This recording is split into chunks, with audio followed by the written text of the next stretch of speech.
City, ce projet vise à contribuer au développement d'une Afrique futuriste en facilitant l'insertion socio-professionnelle des jeunes diplômés et ce sur l'ensemble du continent africain. Minga Madiberam Christian pour les détails.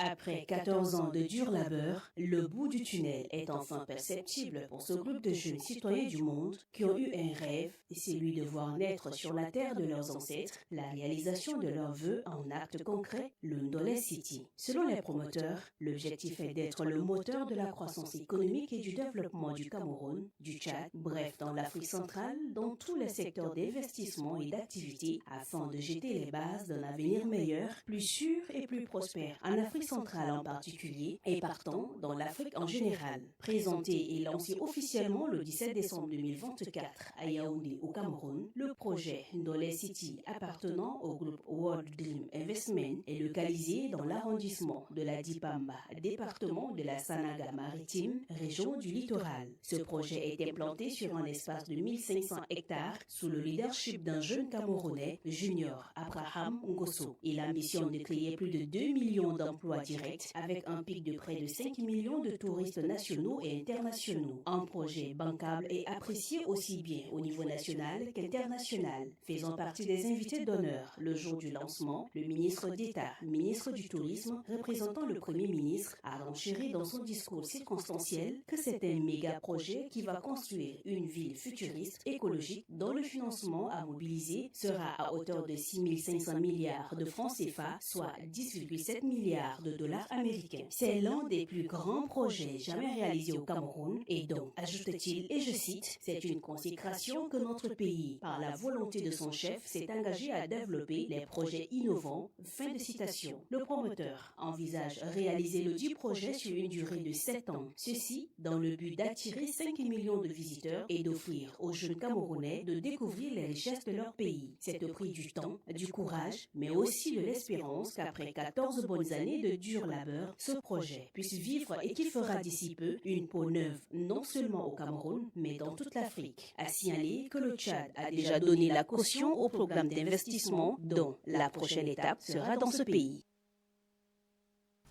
Et puis dans le cadre de la série de débats sur nos antennes depuis le début de cette semaine, le secrétaire général du ministère de la Santé publique et de la Prévention, Dr Dapsou Guidaoussou, a évoqué le déficit des ressources humaines dans les différents hôpitaux de la place. Je vous invite à suivre un extrait de ce propos. Nous sommes dans un pays qui est confronté à un double handicap en termes de déficit quantitatif des ressources humaines, mais également qualitatif. Mais le chef de département, qui est la première autorité et qui réfléchit surtout sur les questions des ressources humaines, ne cesse de marteler pour dire le tout n'est pas d'avoir que des généralistes. Il faut pousser les uns les autres pour aller en spécialisation. Je vous donne un exemple, rien que pour cette première année, puisque nous allons sur la première année du mandat du chef de l'État, il y a eu en tout 297 agents de santé qui ont été envoyés à l'extérieur pour des spécialisations, aussi bien du côté des médecins, des pharmaciens, que des paramédicaux. Sans oublier une composante essentielle, et là je partage l'avis de mon voisin de la droite, c'est tout ce qui a trait à l'entretien et à la maintenance de ces équipements. Là aussi, nous avons envoyé aussi bien à l'ISFOP ici en N'Djamena des cadres qui ont été envoyés en formation, plus de 25 sont sortis de cette école, mais nous avons envoyé également une centaine actuellement au niveau de Dakar, qui doivent finir leur formation et revenir s'occuper du volet de maintenance de nos différents équipements. Pour la même année, nous avons eu à renforcer les plateaux techniques de 14 hôpitaux provinciaux et centres hospitaliers universitaires, ce qui n'est pas négligeable, mais également en termes d'équipement, comme vous avez bien fait de rappeler la question du bloc opératoire, nous avons, grâce à l'appui financier de la Banque mondiale à travers l'UNFPA, en réalité doté 88 districts en matériel médico-technique. 88 districts, je le dis bien, rien que pour cette année. Donc, c'est pour dire que des efforts du côté du gouvernement sont faits et des critiques du genre proposées par le président sont des critiques qui nous permettent en réalité de pouvoir corriger au quotidien ces gaps que les uns et les autres constatent.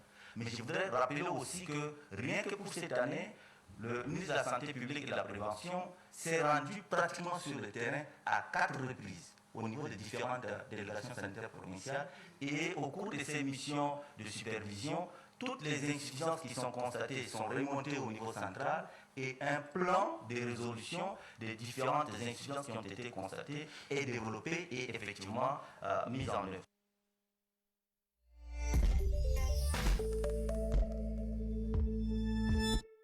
Parlons sport un tout petit peu avant de retrouver notre invité du journal de ce soir, célébration du 121e anniversaire de la Fédération internationale de football association FIFA.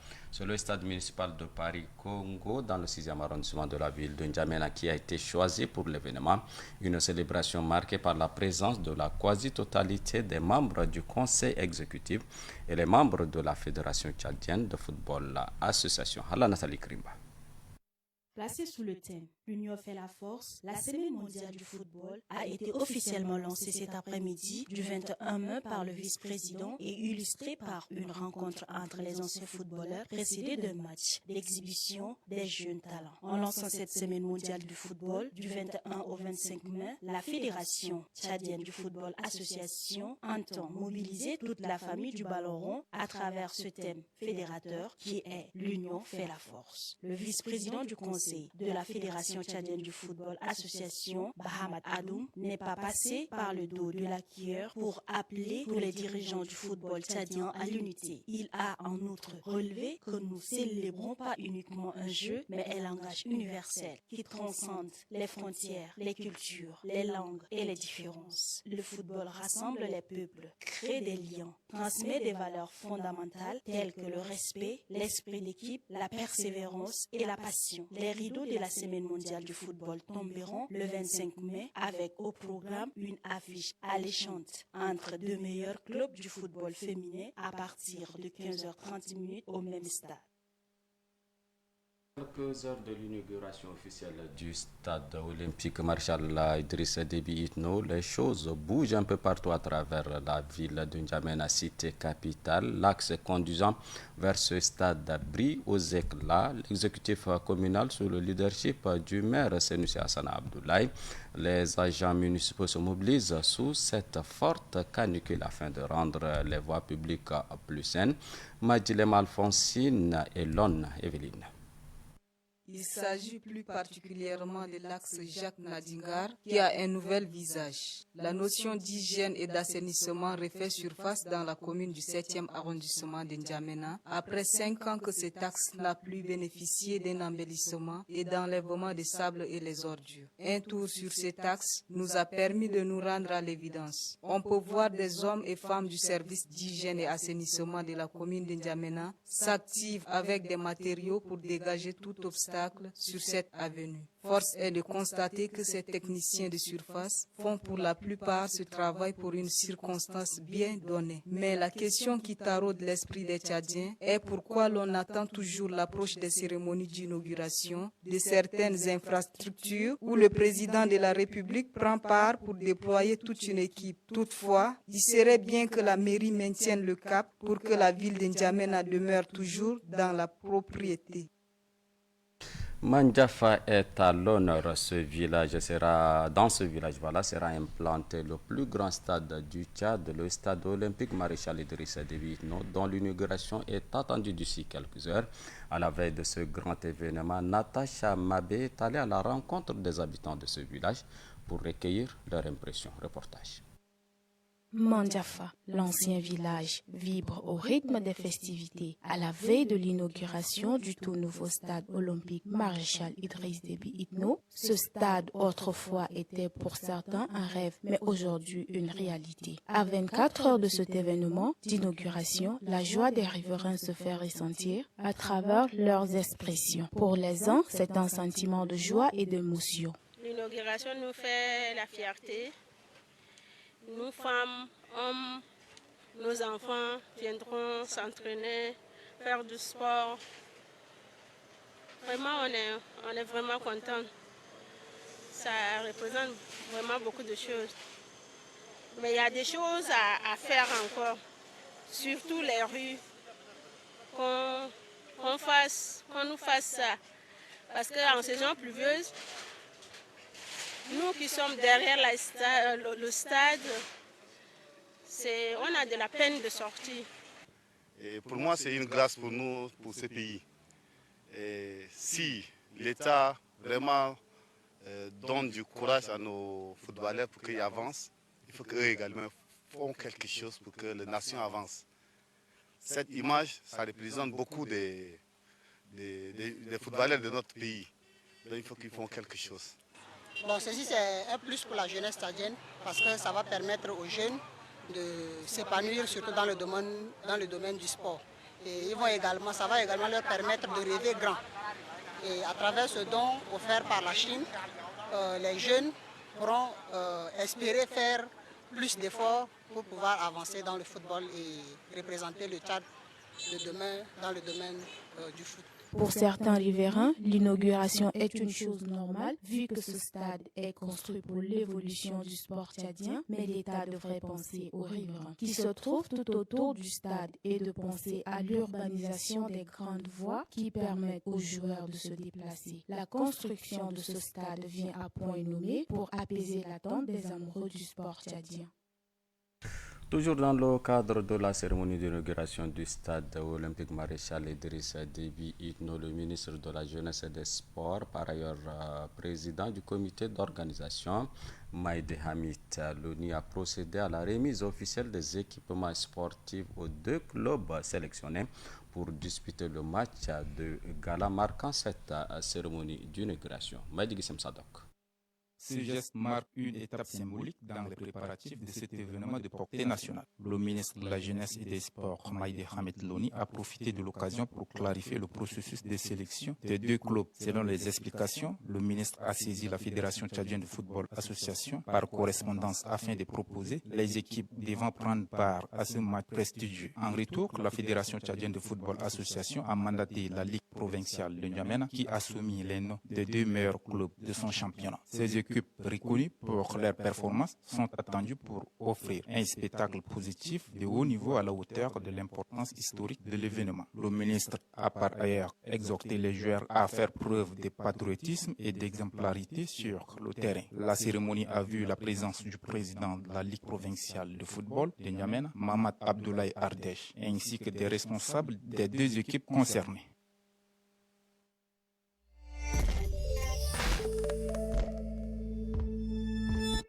Comme annoncé au cours de cette édition d'information, place maintenant notre invité du journal de ce soir. Il s'agit d'Abdoulaye Dergué.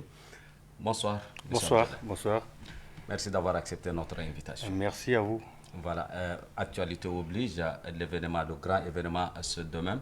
Vous êtes là avec nous pour nous parler justement de cet événement, mais sur le plan artistique, puisque vous êtes le responsable de la prestation des artistes dans le cadre de la cérémonie d'inauguration du stade olympique Idrissa Déby Itno. Alors, Monsieur Abdoulaye Dergué, dites-nous, nous sommes seulement à quelques heures, quel est l'état de lieu des préparatifs marquant donc ce grand événement? Merci beaucoup. Ce stade est fabuleux, c'est un joyau. Et j'ai été désigné par le ministre il y a une semaine, 10 jours plus tôt, pour préparer les artistes qui vont prester demain, le 23, sur l'aire du stade de Mandiafa. On a eu à sélectionner les jeunes, parce que on estime que ce stade, c'est des jeunes artistes. Des jeunes artistes, c'est leur génération qui va profiter de ce stade vraiment. Et les artistes qui se font distinguer depuis 2-3 ans, qui sont sur toute l'étoile et qui font de la belle musique, ils ont été sélectionnés pour faire une prestation demain devant le chef de l'État et devant un grand public. Alors, quand vous parlez des jeunes, ça veut dire que c'est des jeunes artistes en herbe.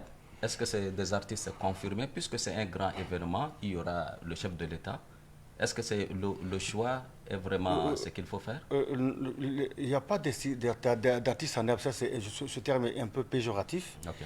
J'estime que quand quelqu'un se fait déjà distinguer, il est reconnu sur le plan national, et sur le plan international, ce n'est plus un artiste en herbe.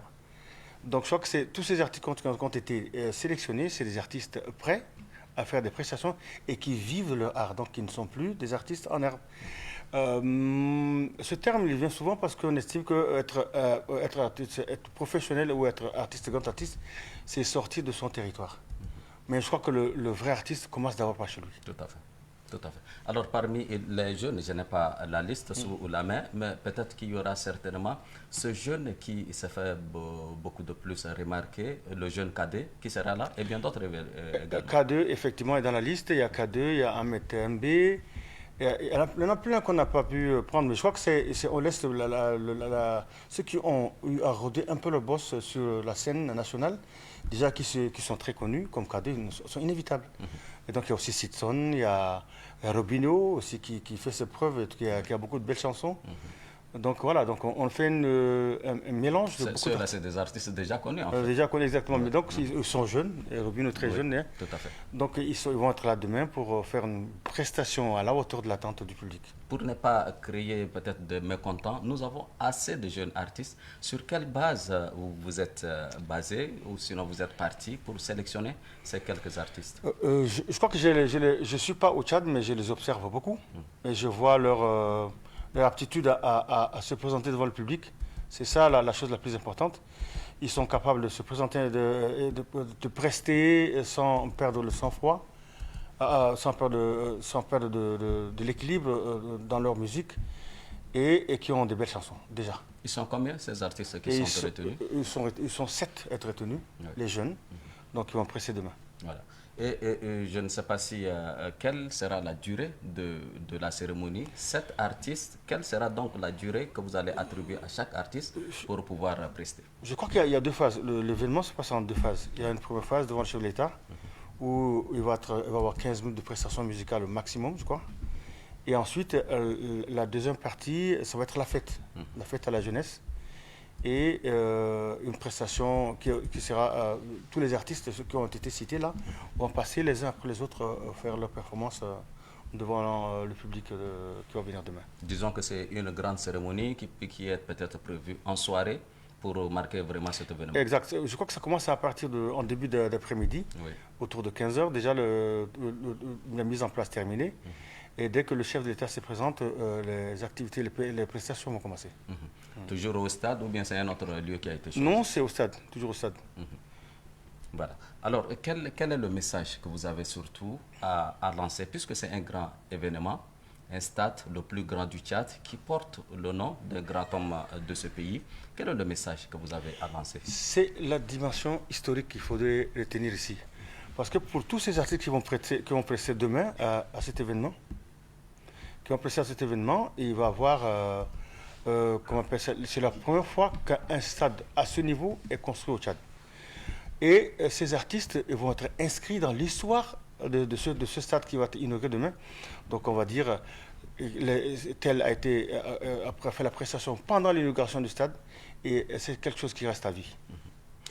Vous l'avez dit au début, hein, M. Abdoulaye Ndergué, en tant que responsable de la prestation des artistes, si je peux vous appeler donc le comité d'organisation du côté artistique.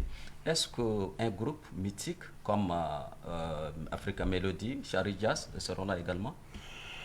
Oh, désolé, je crois que Africa Melody, c'est jusqu'à demain, on va essayer de remettre Africa Melody sur scène, sur le podium.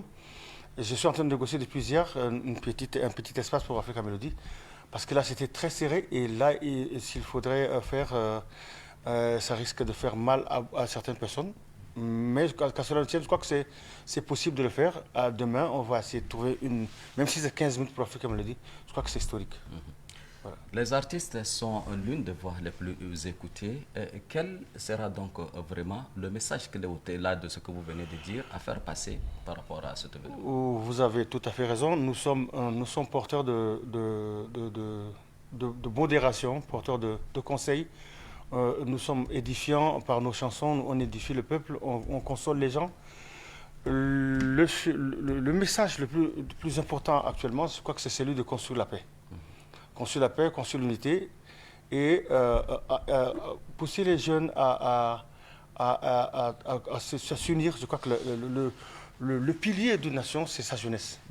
Et il faudrait absolument que les jeunes Tchadiens arrivent à s'unir et arrivent à penser dans une même direction.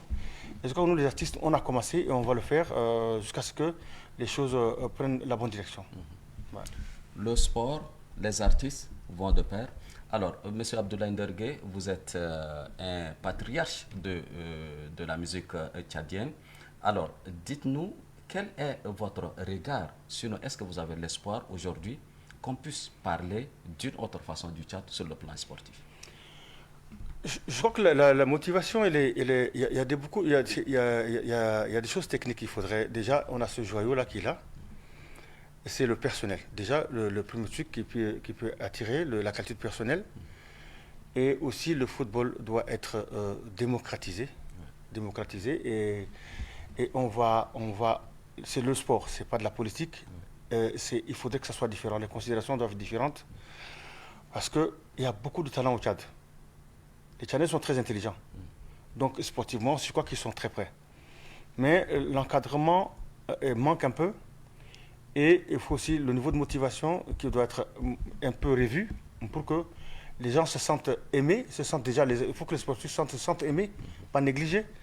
Il faut que les sportifs sentent qu'ils ont de la responsabilité. Il faut que les sportifs se disent que ok, je suis protégé. Donc, et toutes ces choses-là, si ça se conjugue, je crois qu'on aura une très très belle équipe. Les Tchadiens sont des sportifs déjà par notre carrure. Nous sommes très, très grands et sahéliens déjà, nous sommes très, très, très énergiques. Je crois qu'on peut produire des très bons sportifs au Tchad. Et le football est quelque chose qu'il faudrait vraiment, vraiment mettre en valeur. Monsieur Abdoulaye Ndergué, vous n'êtes pas le président du comité d'organisation de façon globale. Vous vous occupez aspect artistique, bien entendu. Vous avez vu, quand vous étiez jeune, des anciennes gloires comme Jafet Ndoram, qui ont brillé sur le terrain, qui ont haussé haut le flambeau du Tchad sur le plan sportif et sur le plan international également. Est-ce qu'on peut s'attendre à voir ces anciennes gloires-là demain? Je crois que ça, c'est tout souhaité. Hein. C'est tout souhaité. Si Ndoram peut être là demain, même si on estime que c'est un peu tard. Mais je crois que c'est... en l'entendre parler, c'est possible qu'il vienne. On peut voir le voyage de la France à N'Djamena, c'est quelques heures. Ndoram Jafet, c'est une valeur, c'est incroyable ce qu'il a fait, pour lui déjà, en tant que sportif, et pour le nom du Tchad. La personnalité internationale la plus connue du Tchad jusqu'à une certaine époque, c'est Ndoram.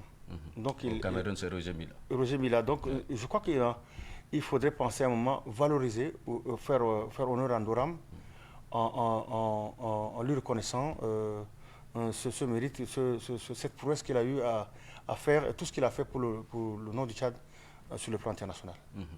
Votre mot de fin, M. Abdoulaye Ndergué? Je dirais merci beaucoup à Electron TV de m'avoir invité pour parler de cet événement qui va se passer demain. Et je crois que c'est un début d'une très très belle chose. Moi, je suis par nature formateur des jeunes. Et j'ai tout le temps fait l'encadrement de mes jeunes cadets qui sont jetés dans la musique. La musique, c'est très difficile. C'est un métier c'est libéral et c'est un vrai choc quand on se retrouve devant les difficultés que présente le métier de la musique.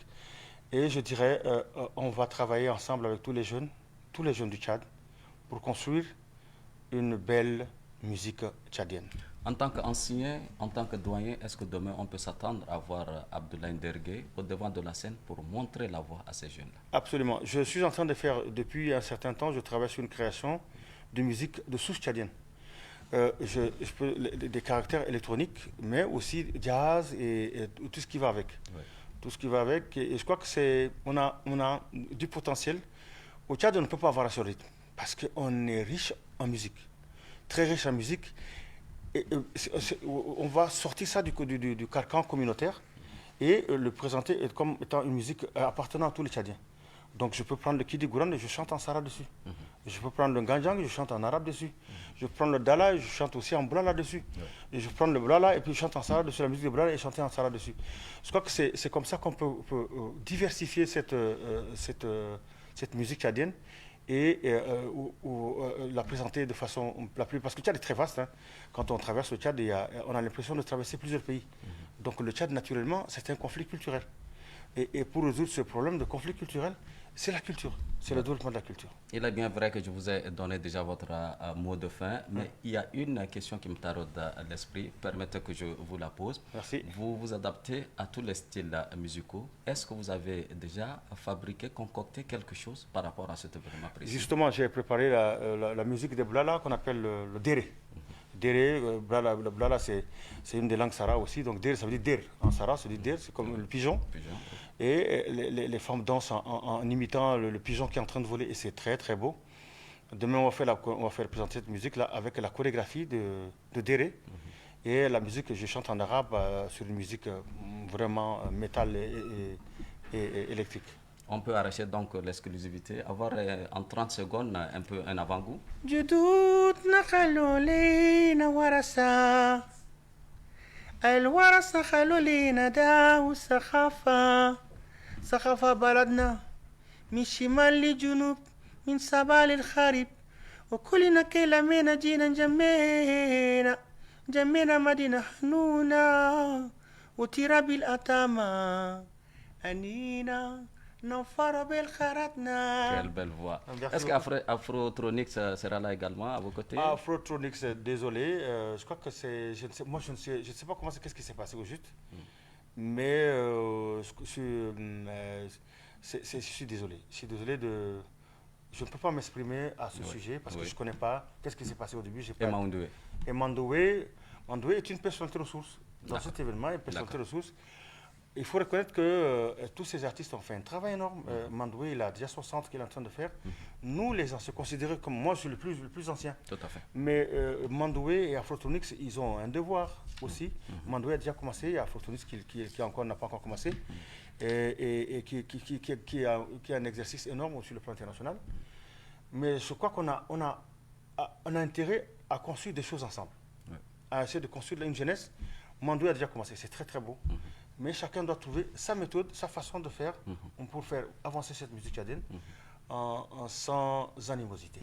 Voilà ce que je peux dire. Voilà. Merci beaucoup, M. Abdoulaye Andergué. C'est un plaisir de vous recevoir sur ce plateau et de parler effectivement avec vous pour ce grand événement qui nous attend d'ici quelques heures. Merci. Mesdames et messieurs, c'est la fin de cette édition d'information. Merci à vous de nous avoir suivis. À demain, plaise à Dieu.